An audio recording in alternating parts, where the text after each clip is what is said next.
Satisfação, rapaziada. Hoje eu vou falar sobre um filme que eu já tava esperando há muito tempo. Ele acabou de chegar no Brasil. Eu já falei dele algumas vezes aqui no canal, principalmente em termos de expectativa de ser um filme que é muito esperado, não só por mim, mas por muita gente também, que é um filme chamado O Telefone Preto, um filme de terror que fez muito sucesso lá fora, com alto índice de aprovação dos críticos e do público também, e por isso mesmo que ele acaba chamando a atenção da gente, né? O interessante é que nesse mesmo ano de 2022 já aconteceram duas vezes isso. A gente teve o filme Tudo em Todo Lugar ao mesmo tempo, que pelo menos quando eu fui assistir já tava sabendo de todo o boca a boca de melhor filme do ano e tal. E assim, gostei muito daquele filme, Tudo em Todo Lugar ao mesmo tempo. É um dos meus filmes favoritos do ano, tem crítica aqui no canal também. E talvez não tão bem falado quanto esse, teve o filme X, que ainda vai chegar oficialmente no Brasil também esse ano, e muita gente tá falando que é o terror do ano, é o melhor filme do mundo. Eu assisti X, mas sinceramente, eu gostei, mas não vejo nada demais, não entendi o hype. Acho que isso vem muito de efeito manada, principalmente vindo dos críticos, o famoso efeito mamada, como eu gosto de chamar, pelo menos em termos de relevância daquele filme. Mas e o Telefone Preto, será que ele é tudo isso?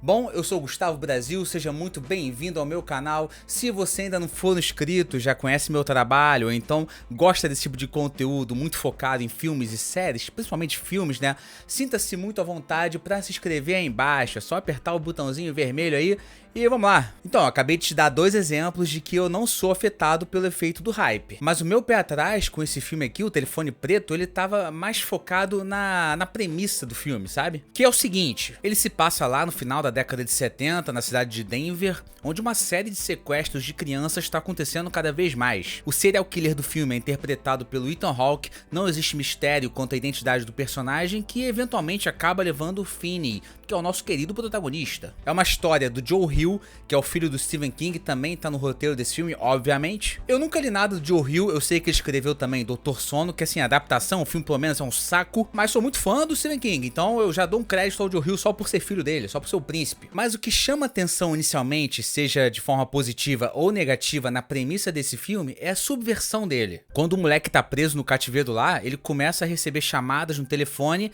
e esse telefone tá claramente desligado, sem linha, então quem tá ligando pra ele são os fantasmas das crianças que também passaram por isso, foram vítimas desse serial killer e estão tentando ajudar o menino a escapar. São literalmente fantasminhas camaradas. Só que em vez dessa premissa que tenta ser diferenciada me atrair, ela me deixou com o pé atrás, porque eu não comprei essa ideia inicialmente de fantasminha do bem, eu não gosto de fantasma do bem, já falei várias vezes, pra mim fantasma tem que ser do mal, carniceiro, pai ausente, demônio, qualquer coisa assim do mal. E somando isso, a minha desconfiança de todo esse hype aí que teve, eu tava com um pouquinho de pé atrás. Mas ainda bem que eu me enganei, porque O Telefone Preto é um filmaço, esse filme é sensacional. De verdade, eu gostei muito, independente de hype dele ou não, eu confesso que eu entrei mais com o pé atrás do que com o pé na frente com ele. Eu adorei, por enquanto, é o meu terror do ano. Eu sabia que eu podia confiar na direção do Scott Derrickson, né? Nunca critiquei esse homem. Embora o lado terror seja muito mais expressivo na abordagem humana, e não na abordagem sobrenatural. Vou explicar. Primeiro que o Scott Derrickson, ele toma todo um tempo para poder desenvolver e estabelecer o nosso laço com os protagonistas, que são os irmãos, né? Uma menina e um menino. E o que eu gostei muito também, já de início, é que ele não é nada expositivo, ele não fica te falando as coisas na cara. Por exemplo, se a mãe dos meninos, né, dos irmãos, ela tá morta, ninguém fala isso, não tem nenhum diálogo falando, ah, quando sua mãe tava viva, não. Você sente que tem uma ausência ali e um luto, sabe? Isso tá presente no filme inteiro, nada é dito pra você com todas as palavras. Eu sempre falo muito isso aqui, principalmente em filme de terror, mistério, você tem que ter o seu gostinho de interpretação, entendeu? É engraçado que pra mim, quando o filme de terror não tá funcionando, eu torço pro bicho vindo. Rua do Medo, vocês lembram na Netflix?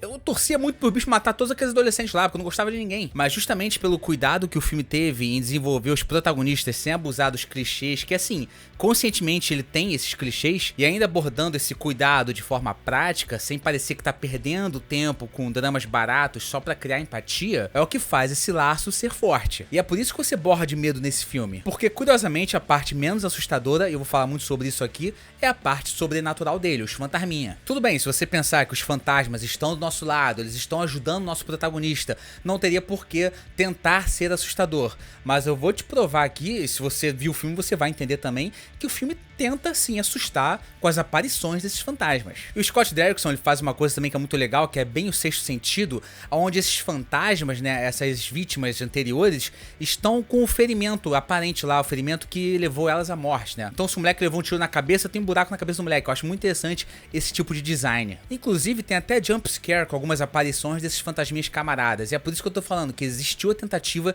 de tentar assustar, mas não rolou. O protagonista, ele foi muito bem desenvolvido, então a gente tá do lado desse moleque desde o começo. E aí o sobrenatural não é uma ameaça a ele, então por isso talvez não seja um filme tão assustadoramente de um ponto de vista sobrenatural assim. Agora, se isso fosse uma reviravolta, um plot twist, seria muito mais interessante. Imagina se no final do filme você descobre que aquelas chamadas de telefone são de fantasmas, são de vítimas desse serial killer, vítimas que já morreram. Isso daria muito mais oportunidade de criar cenas ali realmente assustadoras e intrigantes com as aparições.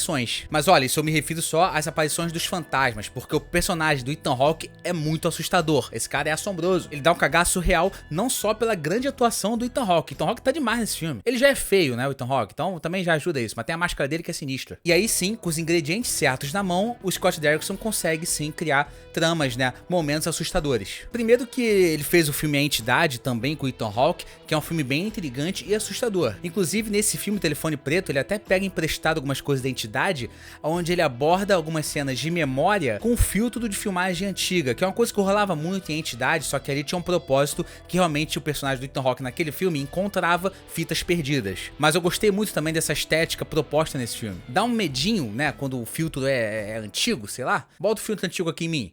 Tá dando medo não? Mas Scott Derrickson fez também o que eu considero o maior filme de terror de todos os tempos, que é O Exorcismo de Emily Rose. É absurdamente assustador, irmão. Mas como eu falei, no Telefone Preto, o que vai te trancar ali é a imprevisibilidade abordada, e também assustadora, né, no personagem dele, do Ethan Hawke. Que realmente, assim, é o vilão do filme, então esse papel de ser intimidador e te dar um cagaço, tá certo. Inclusive, essa tal da máscara que eu citei, que tem um design muito legal, eu achei também muito interessante não explicar por que ele usa máscara. Existe uma coisa dele com o rosto que ele não gosta que o rosto dele apareça completamente, na hora que vai aparecer ele tampa de alguma forma, mas não tem nada ali, assim, pelo menos eu não consegui ver nada demais no rosto dele. E isso adiciona uma camada sombria pela falta de camada profunda desse personagem, que é muito intrigante e misterioso. Quanto menos você sabe sobre ele, mais assustador ele fica. É tipo o Chupacu, que eu falo aqui, a gente não conhece o Chupacu, então dá muito medo dele. Mas como o Scott Derrickson usa a figura assustadora desse personagem pra causar essa tensão na gente. Não é só mostrar ele ali. Tem umas duas cenas ali, não vou dar spoiler nesse vídeo aqui sem spoiler, mas tem duas cenas onde o personagem do Ethan Hawke deixa uma brecha pro nosso querido protagonista escapar,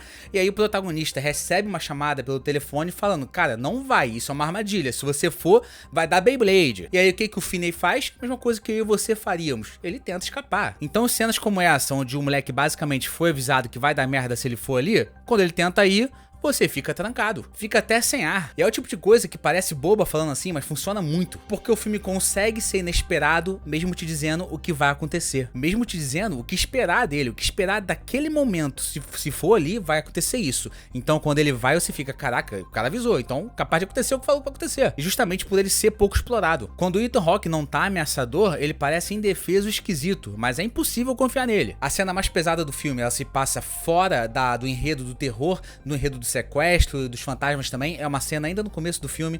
É uma cena forte, ela não é pesada naquele sentido proibidão, sabe? É uma coisa que acontece com a irmã do protagonista e eu fiquei até impressionado que essa menina atua muito bem. Ela dá um show nessa cena que eu não sei o que aconteceu na vida dessa menina pra ter esse parâmetro, pra saber como é a reação de uma criança naquele momento ali. Tá de parabéns essa menina, não sei o nome dela, mas porra. E é uma cena que ela parece gratuita, ela parece feita só pra poder te incomodar. Ela não vai te chocar, não é o que você tá pensando, não. É menos que isso. Não é nada de abuso sexual, nada desse tipo, não. Mas essa cena ela serve pra estabelecer a coragem que esses dois personagens têm. Porque é importante ter um momento ali no meio do filme onde o menino não fica com medo quando uma criança deveria ter medo. Você vai entender. Mas sim, cara, filmaço, assiste se você puder assistir. Comenta aqui embaixo também se você já assistiu, o que você achou. Então é isso, pessoal, comenta aqui embaixo, deixa o like no vídeo também se vocês gostaram. E até o próximo filme. Valeu!